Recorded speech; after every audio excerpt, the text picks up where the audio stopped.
So welcome to the third seminar in the Art of Teaching Engineering Arts series.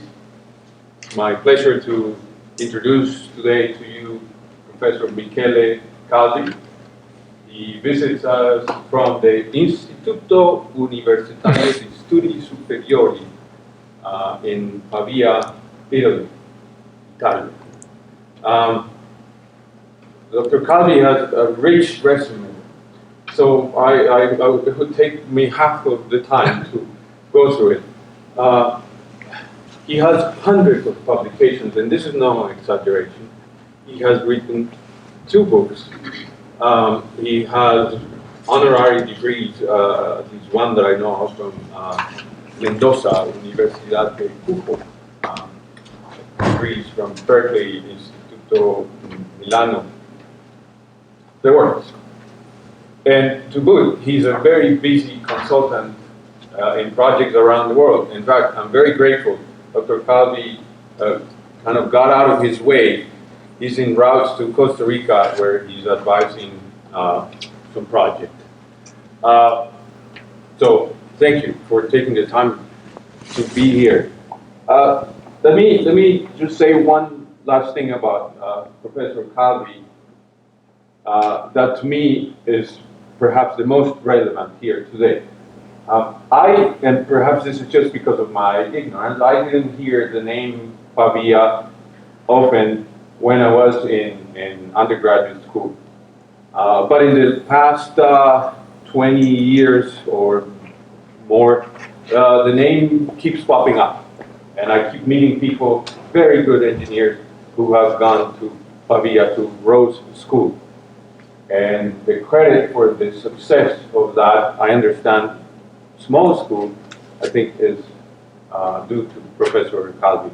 So my hope is that he's going to give us the secret to get to that level of education. So please help me welcome Professor Calvi. I've been trying to organize this talk in a way that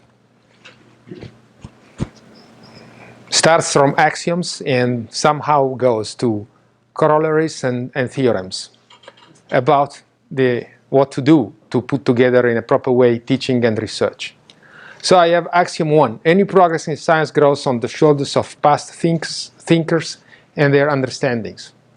This seems to be rather trivial, but I don't think that we are doing this all the time, and particularly, and not only students are not doing this.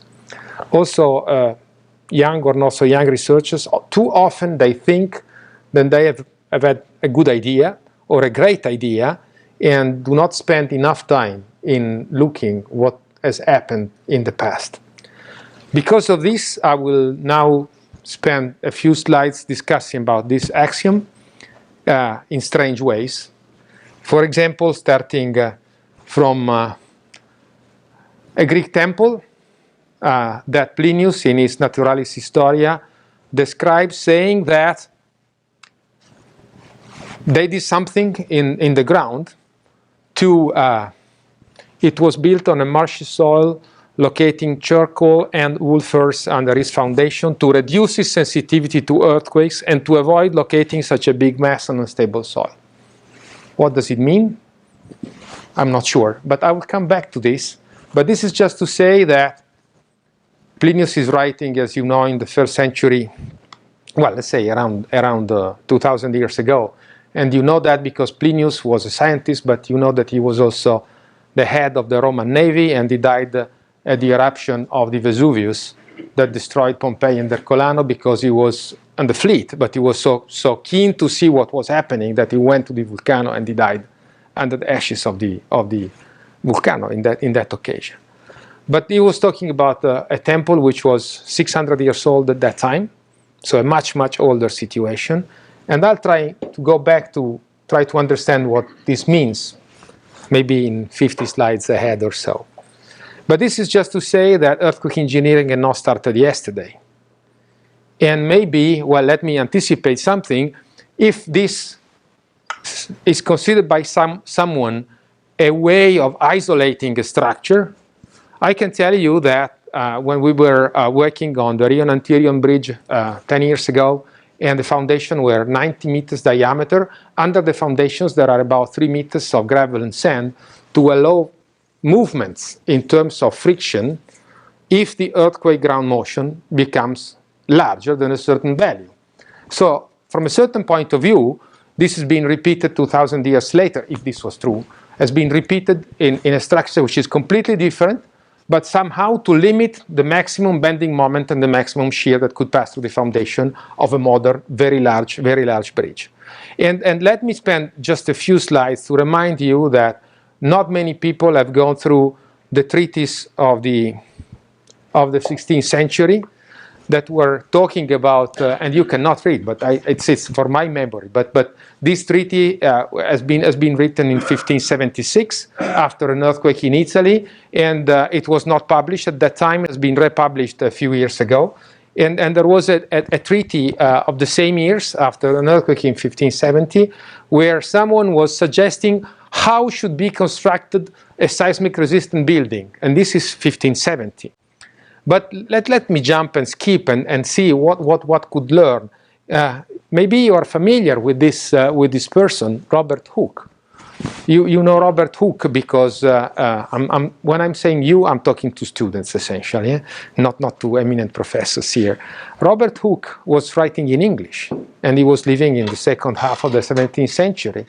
And he was writing in English, and he was so clever, or he has such a high opinion of himself, that he was writing a number of, say, anagrams, saying, I have already discovered all these things, but I have not time to write them. So they are hidden in anagrams, and in the next years I will come out with this. So maybe you know that the first expression of the law of elasticity, the proportionality between force and displacement, is expressed here. CEIIIINOSSS, and it was the meaning. This is just the anagram of ut tensio sic vis. Thus, this is the extension, the elongation. This is the force, and he explained this only a few years later. But by chance, this is just fun, that in the same page of the book, there was this very long anagram there. You see A, B, C, C, C, etc. And he died without explaining that. And only a few years later, it was explained by, I think, his daughter or something like that. She found the translation, and the translation was this here. I imagine not many people here can read Latin, but the meaning of this is essentially that a perfectly compressed arch can be constructed just taking a rope and reversing the shape. So he was explaining at that time in the same say book a number of things. The same time of Robert Hooke, so the proportionality between force and elongation, there was his enemy. His enemy was Isaac Newton, but Newton was a cultured man, so he was writing in Latin, not in English. But essentially, he was already writing the essence of modern seismic engineering. So he was writing two things. Well, for us, he was writing many more things, but essentially the proportionality between force and acceleration through mass, and the fact that there must be equilibrium. So this is all, I will come back to this, but this is all what we need to design a structure well, a simple structure for earthquakes. And going ahead in history, you may remember that in 1755 there was the earthquake in Lisbon. The earthquake in Lisbon is a magnificent situation where you could go and find that there were a number of philosophers, and 1755 was the age of enlightenment. So you may remember that there were all philosophers were somehow, from some point of view, optimistic. So there were the utopistic philosophers like Rousseau. There were the philosophers who were writing the encyclopedia, and they were optimistic in the sense that they believe in progress, that everything could be solved and improved by human intelligence. And there were the optimistic like Pope and Leibniz, who were simply saying everything that is being created by God and is the best. And there is the famous letter that Voltaire wrote after the earthquake in Lisbon, writing to Pope and saying, I would like to know whether you would have been so optimistic if you should have been living in Lisbon exactly the day of the earthquake. And there is all this correspondence that you should read, because it's so fantastically interesting for someone who is working in this area. And then jumping again, there are two other earthquakes that I would like to mention now. One is the earthquake in San Francisco in 1906. And you know why? Because after that earthquake, there has been the capacity of constructing some 23,000 houses, temporary houses, shelters, whatever you want to call them, these earthquake shacks, that were built in 5 months and were rented to the population for a high price. And then there was the first, say, buyback operation after a few years, and the government bought back the houses and essentially demolished them. And 2 years later, there was the earthquake in Messina in 1908, 100,000 deaths. So something very significant. But after that earthquake in 1908, there were some of the best documents ever written on what to do to design a building for an earthquake. Those documents are essentially expressing the concept of force reduction factor, are even doing something that for me has been one of the proof of the intelligence of those people. They were using back analysis and saying, we have these buildings, this has collapsed. We knew that this building had more or less this mass. We knew that that building had this strength. So they were using Newton in the opposite way, because at that time there were no accelerometers recording the acceleration. So we're saying, we know the strength, F. We know the mass, F divided by M is acceleration. So we are now guessing what is the acceleration that we should use to design buildings in the future. And having a large number of buildings that collapse or that not collapse, they were put in brackets. And somehow they were arriving to something that it is essentially consistent with what has been done many years later, after the first earthquakes, ground motions were recorded. Well, in 1936 in Long Beach, the first one was really recorded. In 1940, Eucentre, that I will discuss a little bit later about. So these documents, I have no time to discuss them, also because I really have a large number of slides. But it will be also interesting, and I will not discuss this, that if you go around in all the universities, you will find things like this. These are actually in my university, where you find the names of people like Baratta, who was the first one who wrote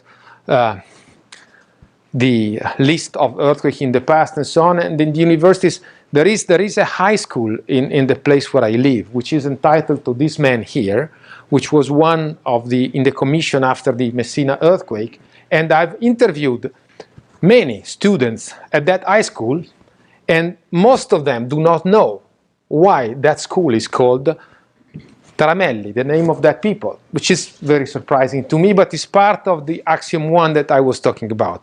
And this is essentially what I was saying when I was saying that with Newton and Hooke, everything is essentially there. Everything is essentially there is, okay, if I know the acceleration of the masses, then I know the total base shear. And if I apply equilibrium, I could say that mass times acceleration must be equal to stiffness times displacement. Everything is there. Unfortunately, at that time, at the time of Newton and the time of Hooke, they didn't have a clue on what was the value of this acceleration, and actually not even the acceleration at the ground level. So not a clue on the acceleration at the ground level, not a clue on the amplification to go to the other acceleration. And this is exactly what the people after Messina tried to do to solve this problem.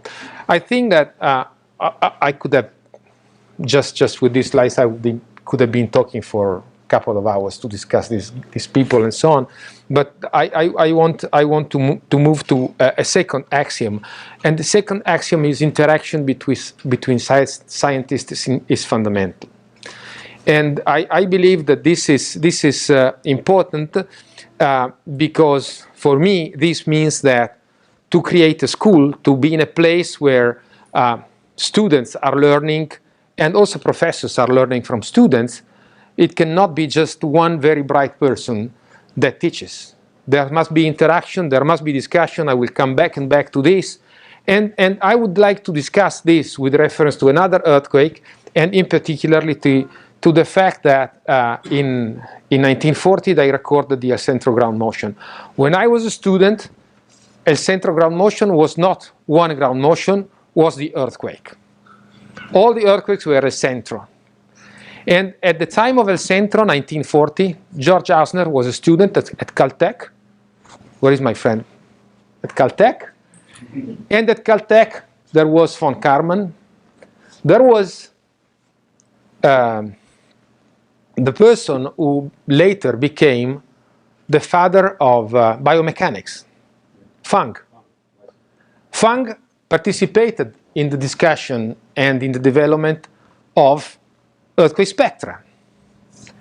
But earthquake spectra were started as an idea in Japan in 1926 by a person who just was looking at spectra in an analogic form, not deriving it theoretically, but just moving different masses and different stiffness and showing that they were responding in different ways, and therefore somehow drawing something in which there was some correlation between frequencies or period and response. But between the 40s and the 70s, at Caltech first, mainly, and at Illinois, a bit later, mainly, there was the real development of earthquake spectra. And earthquake spectra, you are familiar with this kind of spectra. Again, when I was a student, we were always using the tripartite logarithmic paper to be able to trace the shape of an earthquake spectrum. But even today, these kind of plots are very commonly used when someone is looking at the capacity of a shake table, for example, because you have three lines where one is governed by the displacement is just governed by the length of the piston, but the part in acceleration is essentially governed by the pressure that you're using for your oil and the size of your piston, and the velocity is just governed by your flow capacity of your pumping system divided by the size of the actuators. But this kind of spectra were started in this form, and these plots are drawn by Hausner in 1941. But I took them from a paper by Chopra a few years ago on earthquake engineering structure dynamics, and in those times, this was the shape that they were giving to this spectral shape. This is I've been using images taken from the famous booklet that everybody should have a look at, which is one of those ERI manuals published by in this case by Newmark and all. But when I was a student, those manuals are one of our Bibles because they were simple and not long, and everything was clear and understandable. And you see all these numbers that you see there. Displacement 10 inches, velocity 15 inches per second, acceleration 0.3 g. All these numbers, one way or another, are coming from that spectrum, from that recorded ground motion which is north-south El Centro 1940. And actually, these are kind of shapes of say derivation of spectra from the signals. And this is again what I was showing earlier. And what I'm trying to say, I'm trying to say that without the combination of people, this is my opinion at least, without the combination of students like George Hausner and professors like those that I nominated, it would have been impossible to come out with a system which has been the system of spectra used in all these years. And I would say more. I would say that even as far as today, I've never seen questioned, for example, the fact of whether there is or not a constant velocity region. And I'm saying this, I've never said this in public. I have 2 papers ready to come out on this issue. But there is not one single reason that I found why I should state that there is a constant velocity region. There is no physics in this. It is just an elegant way of saying constant acceleration, constant displacement, constant velocity, nothing else. And for 50 years or more, I've never heard anyone discussing that. In all codes all over the world, we are moving, a certain point to the right or to the left. We are increasing the acceleration, but we are never discussing that this may not necessarily be the truth. And you know why? Because those people were so intelligent and ingenious in using the data that they create a theory from one analog signal and nothing else. And they create a theory which was strong enough to last for all this time. So I would say that we have, you remember please the first two axioms that are saying look at the past, but then I have put here the third axioms. And the third axiom is that it is essential to also not to stay, I was discussing this with someone today, not to stay in the shadow of giants, but at a certain point to step aside and saying, the emperor is not close. Let's go and have a look in some more details into this. So if you are today, probably you would represent spectra as acceleration versus period or displacement versus period.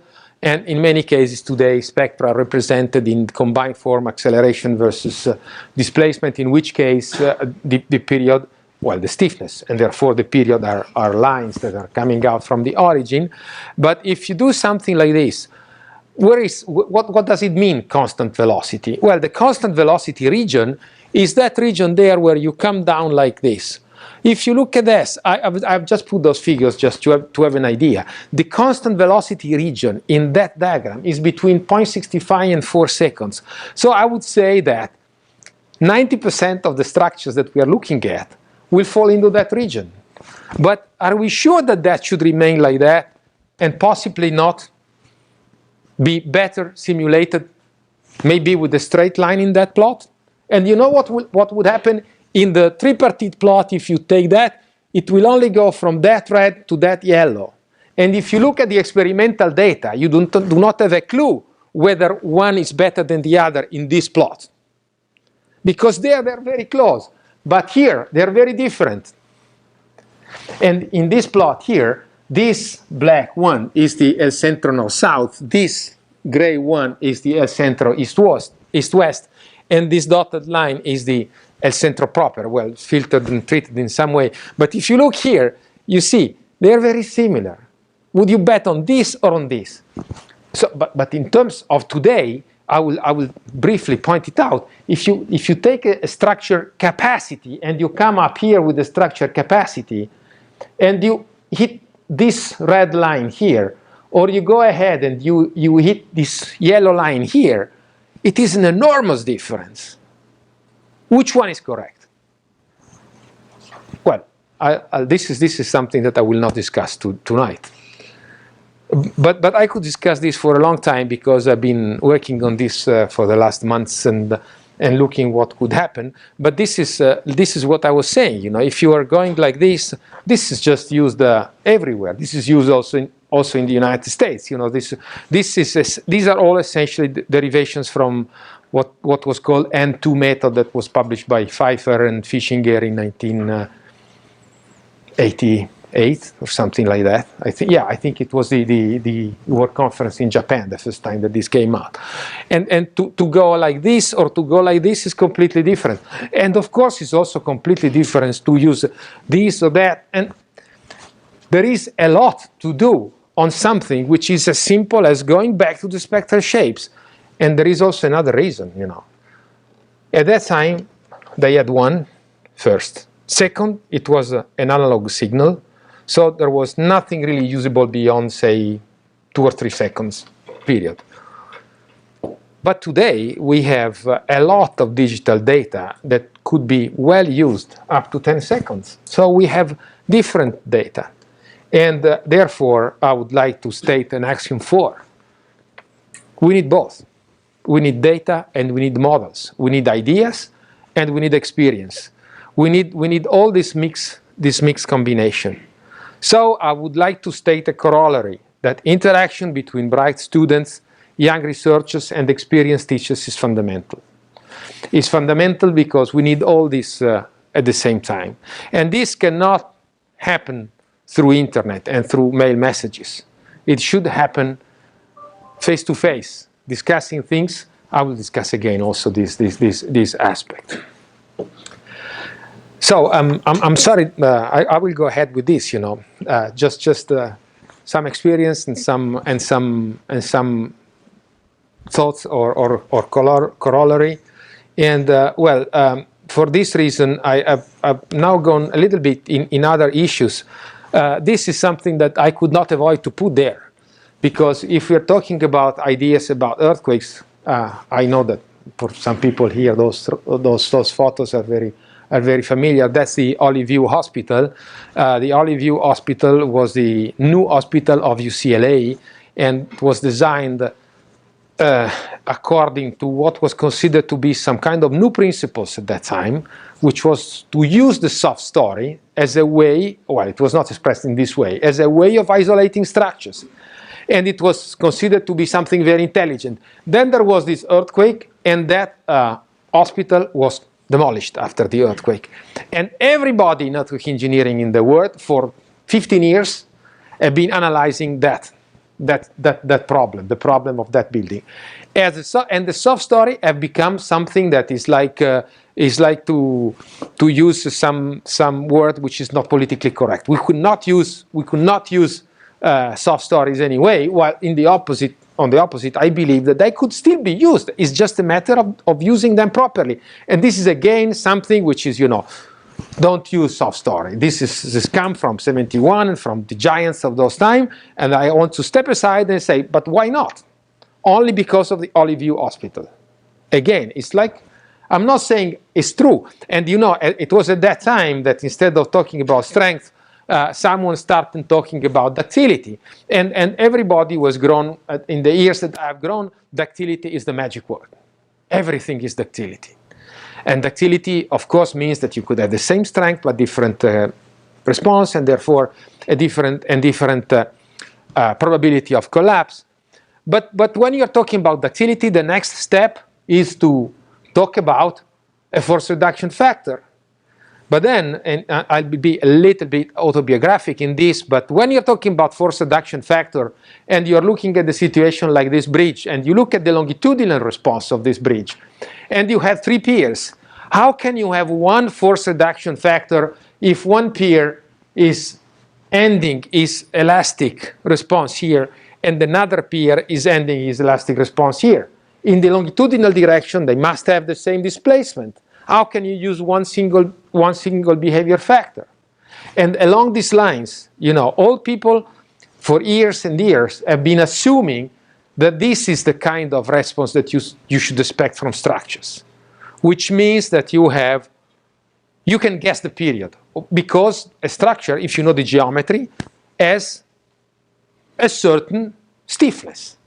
But actually, suppose that you are talking about of a concrete structure, and which means that you have, for example, a column, and you know that if this a bridge pier, let's assume a bridge pier, and you take a bridge pier, and you know the diameter because you have fixed the diameters because of the vertical load, and knowing that, you say, now I assume the period of vibration, I enter an acceleration spectrum, I get my acceleration, and I design the amount of steel that I am putting in that. But unfortunately, when you change the steel, you are not moving it like this. You are moving it like this. So also the stiffness is changing.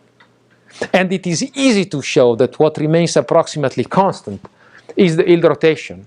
And you know why it's easy? Okay, it's here. Because it doesn't matter how much reinforcement you have put inside here. If you want to guess the curvature at yield, you must have the strain at yield on one side and the strain at yield at the other side approximately. So approximately the curvature at yield is 2 times the strain at yield divided by the depth of the section. If you put more or less reinforcement, the curvature remains that, 2 times the strain at yield divided by this depth. So you are not changing the curvature, but the displacement is proportional to the curvature. So also you are not changing the displacement. So clearly, increasing or decreasing the reinforcement, you are keeping the same yield displacement in that structure. And I could continue on a number of problems that are arising from what has been used for years and years. For example, you know, to use all model analysis, and model analysis is telling you a lot of things if you are talking about the elastic response of the structure, but it's telling you nothing if you want to guess whether there will be or not a soft story, because that has nothing to do with the elastic response, but only with the strength of the structure.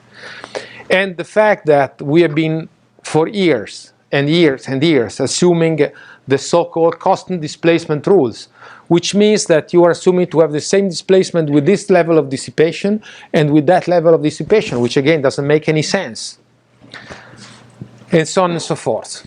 And we have been having so many events, like and events in the sense of earthquake ground motion, but also structure response. You know, the 1989 Loma Prieta, or the 1990, what has been there? This is all Loma Prieta, or the 1994 in Long Northridge, or the 1995 in Japan, and so on. And I would like now to remind you that, talking about people and history and so on, George Hausner, I was mentioning him in 1940 as a PhD student at Caltech. In 1990, after the Loma Prieta earthquake, 1989, when the double-decker in between Oakland and Berkeley collapsed, he was the head of the chairman, whatever, of the commission that was set up to analyze the earthquake, and they came out with this report. And what I like more of this report is the title, "Competing Against Time." And I will use a sentence later on in one of these. So you may guess when this sentence will come out. But it was essential. They were essentially stating there, another earthquake will come. We are competing against the earthquake, because the problem will be whether we will be faster in making our environment safer, or the earthquake will come first.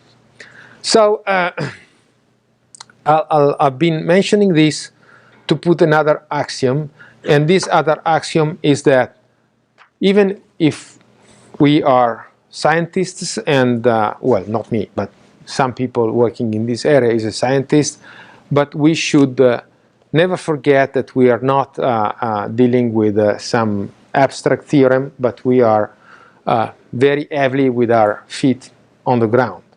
And we should serve societal values on ethical basis. This is not always the case, particularly after earthquakes. And I don't know if I'll have time to discuss this or not, because I am seeing that I am really not fast enough to discuss whatever I want to discuss.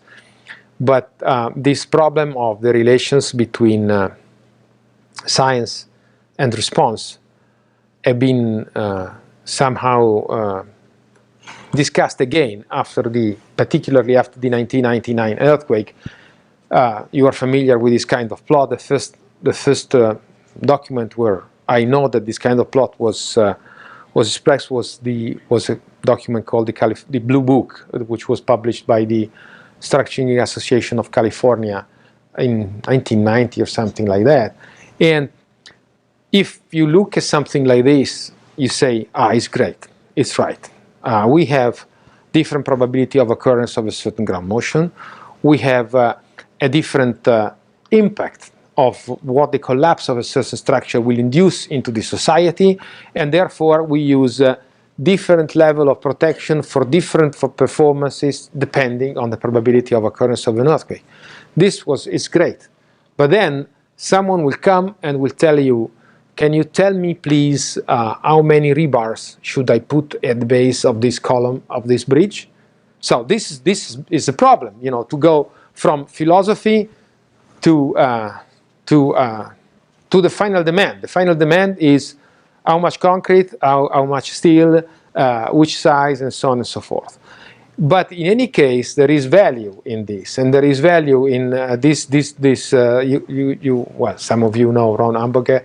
This was an attempt to describe what these different performances mean, but it was also, from my point of view, a way of saying if we use acceleration or forces, we end up with the same level of capacity required without being able to distinguish between different performances, because the performances are rather weakly connected to acceleration and much more strongly connected to displacement.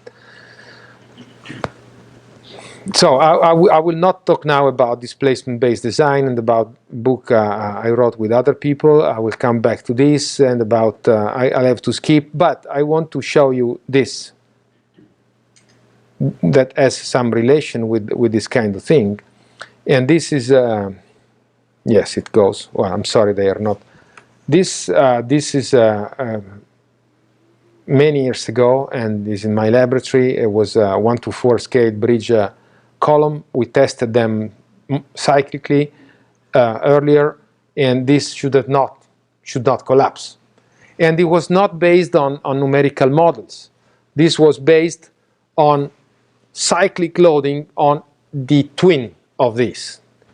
And the difference was essentially only the fact that one was a cyclic static test and the other one was a dynamic test.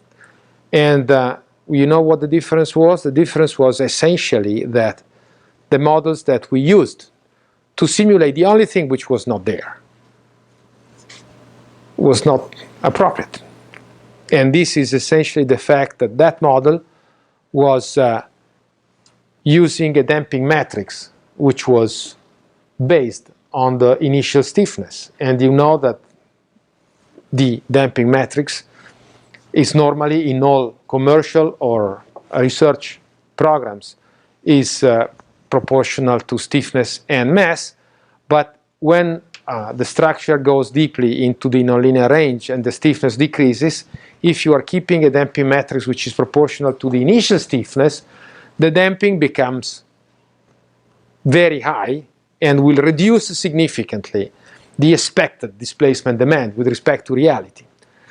So I don't know why I've been talking about this, but I know that why I put this slide here. And this slide here is because we are all often talking about capacity design principles, and capacity design principles, to the best of my knowledge, have been essentially a product of the mind of Tom Polay, and Tom Polay was another of the pillars of a great school in earthquake engineering. And the fact that in New Zealand there were Tom Polay and Bob Park and Nigel Priestley, and they create out of very little or almost nothing a great school with the book by Park and Polay on concrete structures used for years in all the universities where eminent professors were teaching is something very unbelievable. And the capacity design principle has been one of the very few principles that have remained and that I think will remain, because the concept is so clean that cannot be somehow modified by some different thinking. It's just, if you don't want something to happen, find a way to have something that will happen first and will not allow that event to happen. And again, I will skip something, but talking about social issues and interaction with I don't know why there is no voice here. Let me see. There should be voice. My mistake.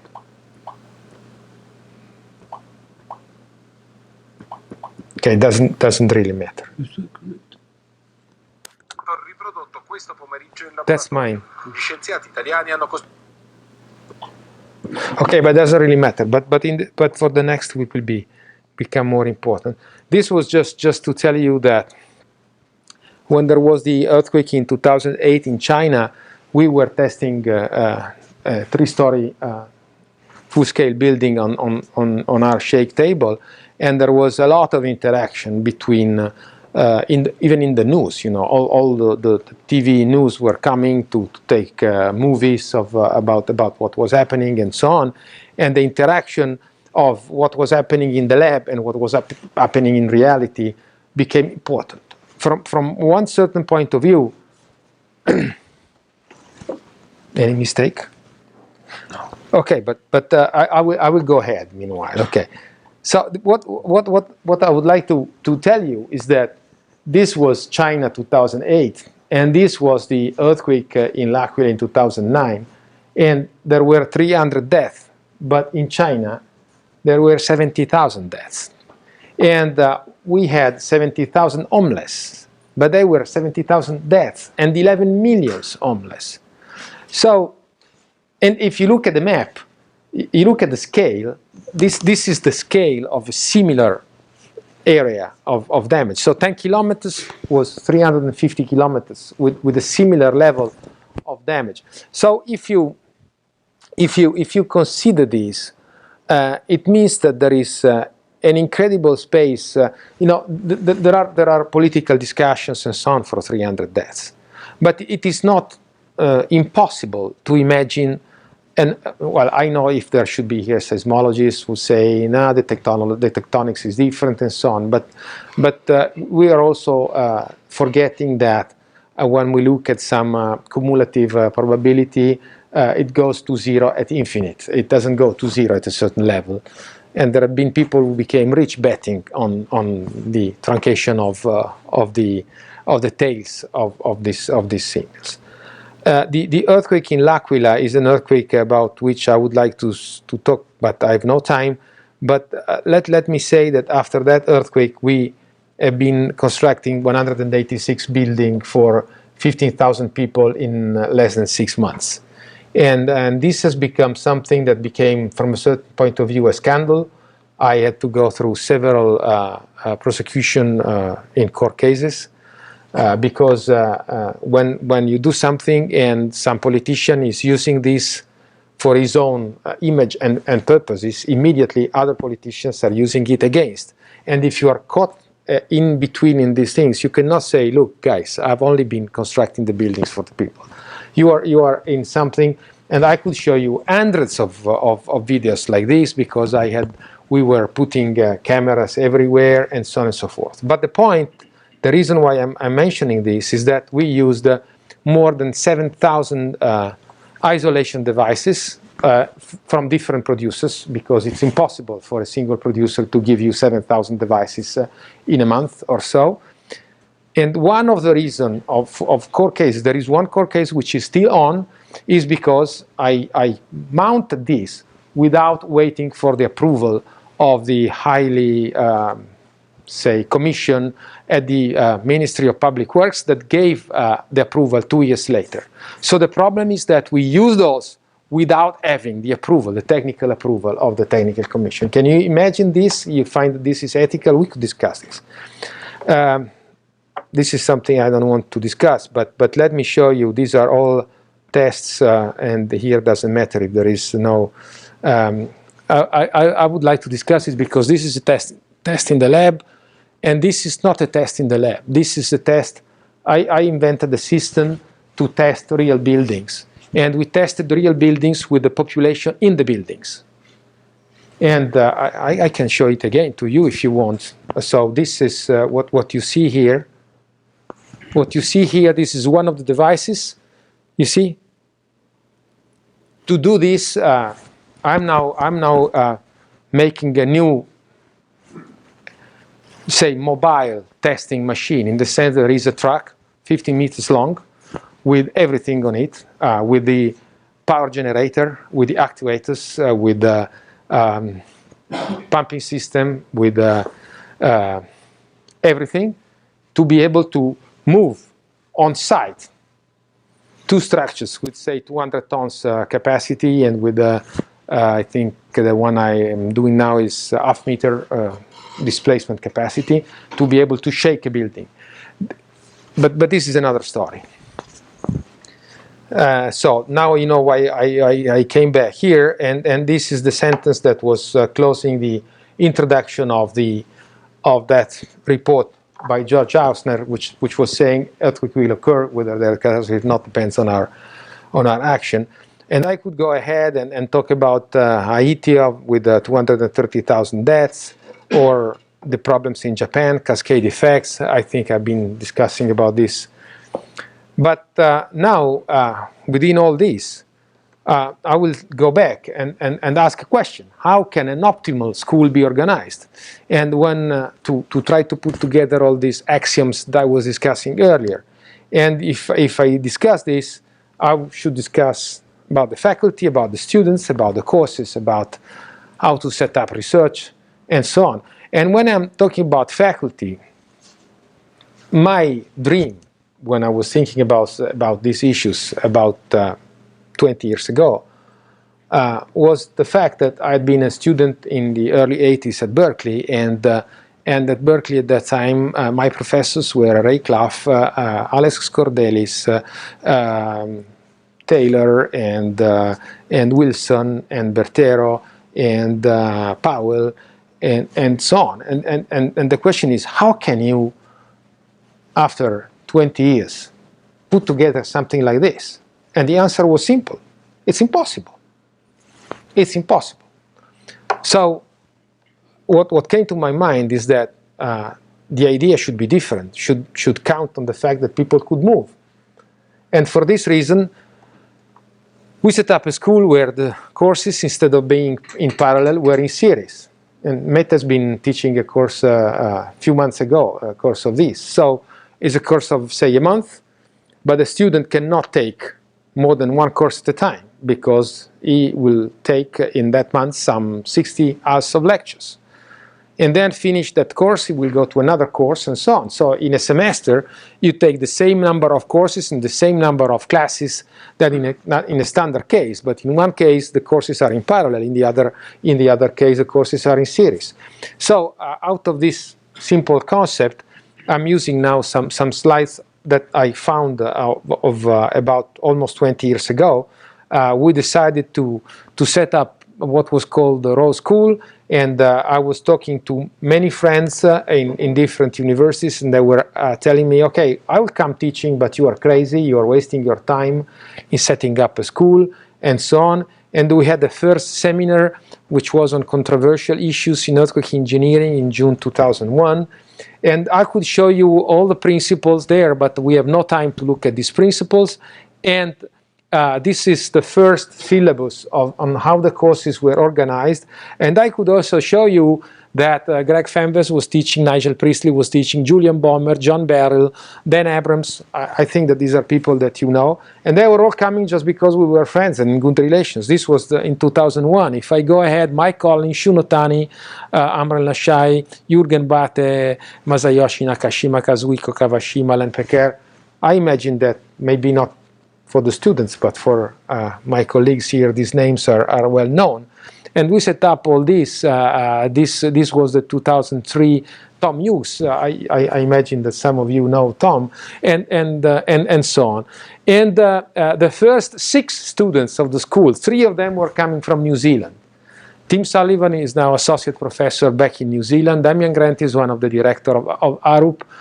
Fernando Restrepo is the director of Grupo Integra in Bogota. These were the first school.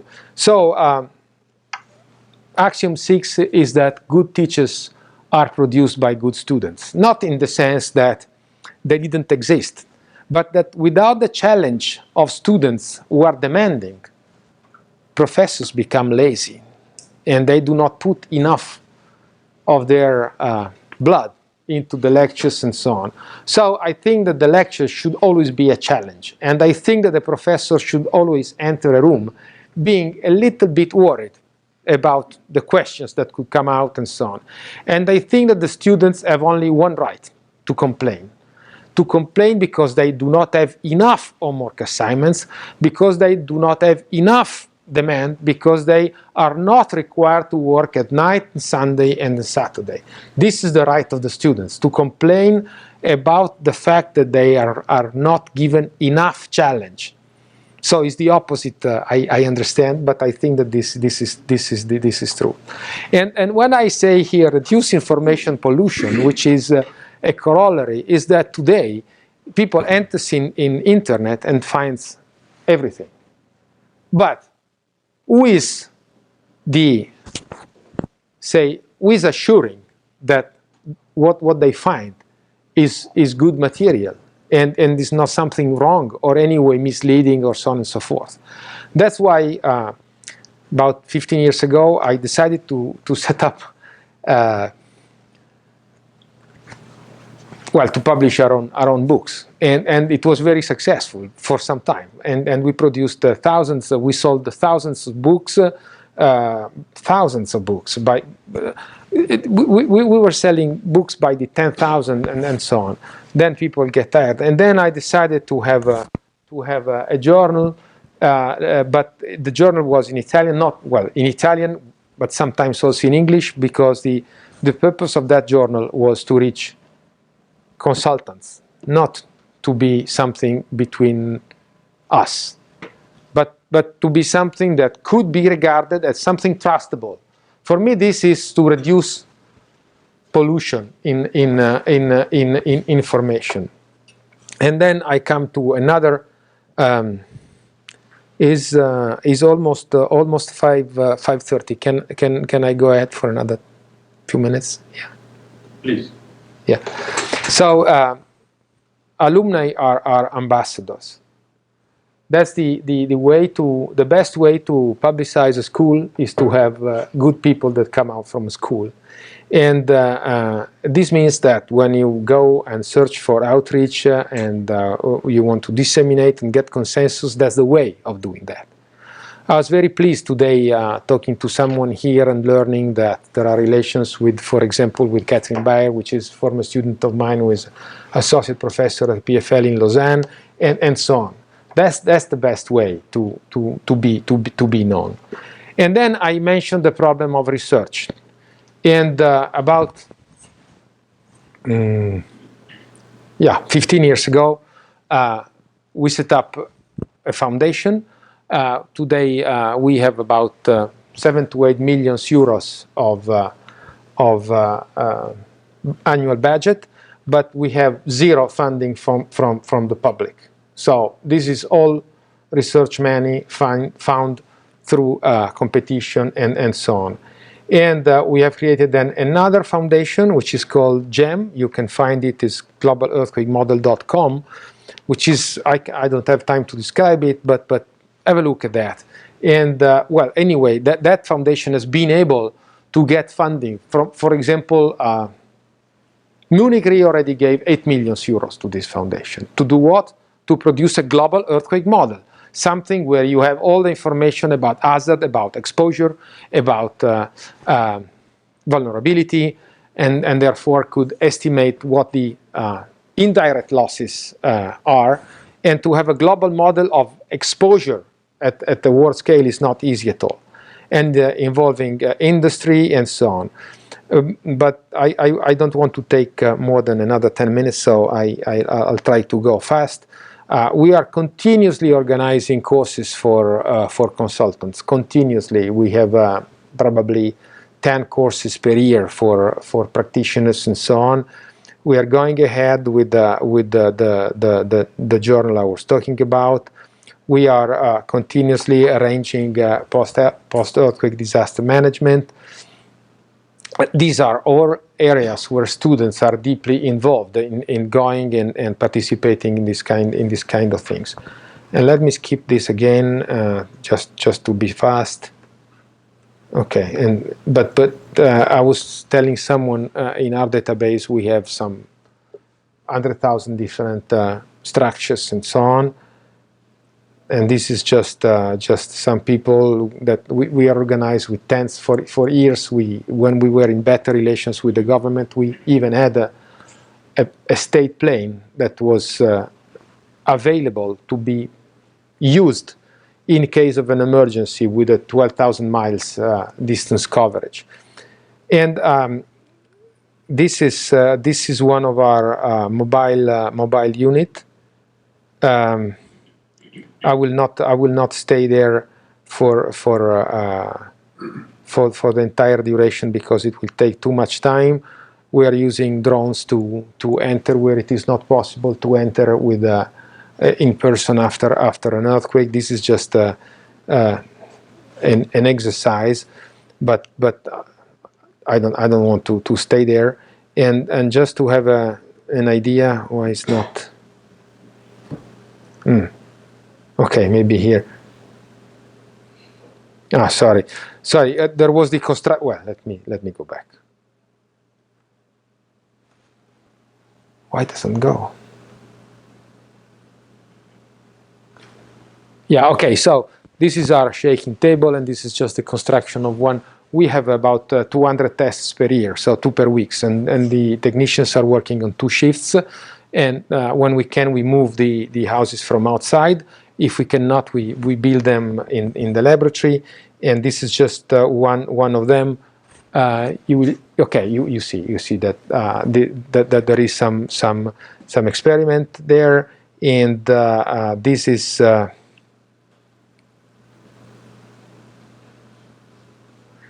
This is a multiple surface friction devices, which is tested with a bidirectional input in plane and with control of the vertical displacement and of the 2 rotation simultaneously. This testing rig has a vertical capacity of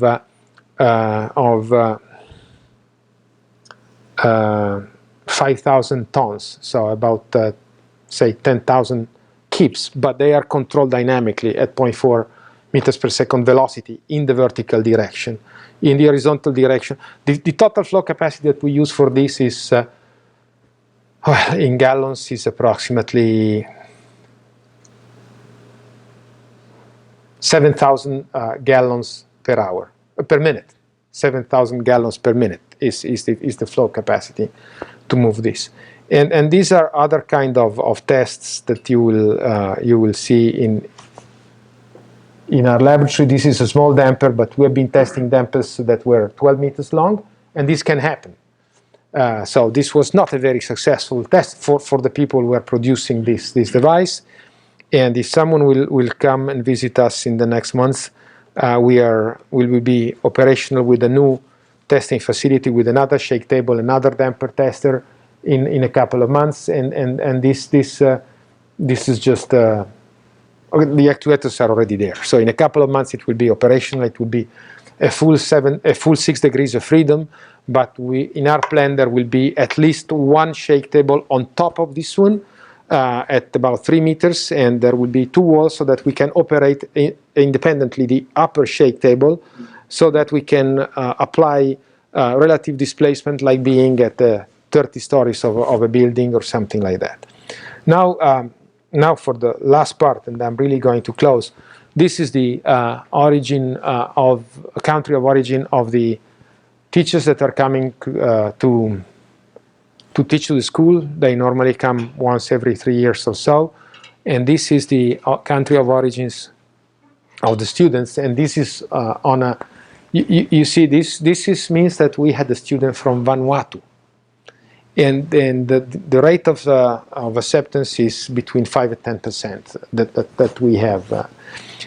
This is just a pie of the count areas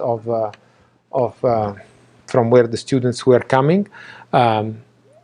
You see that the pie is, but roughly speaking, Italy, Asia, Europe, Latin America are similar. North America, 6% is not a small figure. But what is more interesting to me is that the only way that I think is really a way of evaluating the success is to look at what the students are doing afterwards. And we have 62% of the students that have finished a PhD with us that are now in universities or research institutions, and 33% in the industry. This is the country of origin, but let me go to this, which is even more interesting. The interesting point is that we have students that come from a place and come there, and then they go to another place. So in the previous plot that I don't have time to discuss, is to see, when you see that you have a certain number of students coming from a certain country, and then the same number is going there, does not necessarily mean that these are the same students. And this is the number of in PhD applications. I'm sorry it's not updated, but doesn't make a big difference. We have about 300 to 400 applications to the PhD, and we take between 10 and 15 per year. And this is the number at the master level. We have about 1,000 applications, and we take about 40 or something like that. Really final part. Axiom 8, or maybe theorem 1. Enjoying life together is essential. Without that, no school will really work. And in fact, one of the when people are asking me, how do you take decision that you are inviting that person and not that person, I say, I can take decisions. So someone has to take decision. One of the criterion is that there should be a relaxed atmosphere. And this is a bad translation of a sentence that I think applies very well to this. The Italian is much better. I'm sorry I translated it, but I think is a good way of expressing what I would like at the time at the school will be. With peaceful talking as a wished nourishment for the spirit, and living is sapient and slow art. We're going too fast. And because of this, we have set up some facilities where we are hosting our guests and often students. We have obtained a church of the 17th century that we use as an auditorium. These are the apartments and rooms that we used, and we have hosted there hundreds of people coming from every part of the world. And even there, you see that 80% is not from our country. And I will finish with 3 slides. One is this. I hope.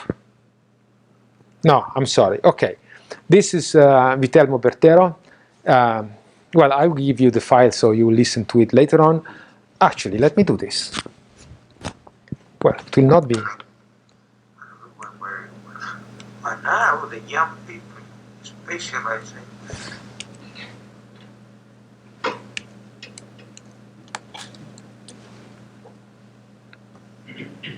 Sorry, eh? Okay, so you will not hear, but Bertero is essentially stating that he got many awards, but the most satisfying things for him is to see that his students are doing well. The students who work with me are doing well. But now there is too much pressure on young people, and they are asked to publish, and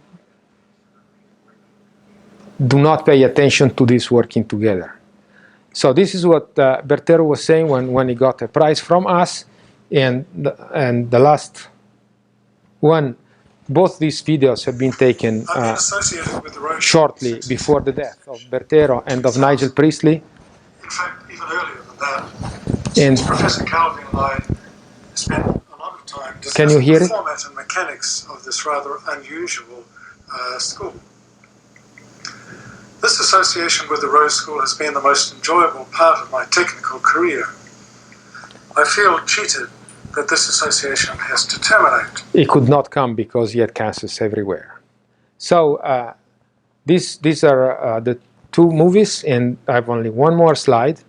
This one more slide, I added it half an hour ago, and was taken this year in January at the World Conference on Earthquake Engineering in Santiago. Some of you maybe were there. And the reason why I added that is that when we're talking about the success or not of a system, at Santiago in Chile, which is very far away from Italy, actually is probably one of the places which is farther away, the alumni organized an evening, and there were some 70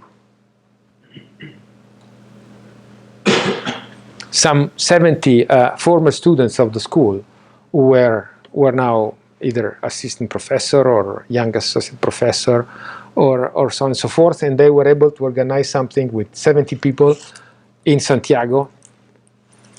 These are not some of them, very few of them are students. All the others are alumni. And as Bertero was saying, the best satisfaction for someone who has been devoted his time to education is to see that the former students are doing well, and they are also enjoying life as they are doing in this party in Santiago. And I think I finish here. Sorry for taking 5 or 10 minutes more. Thank you.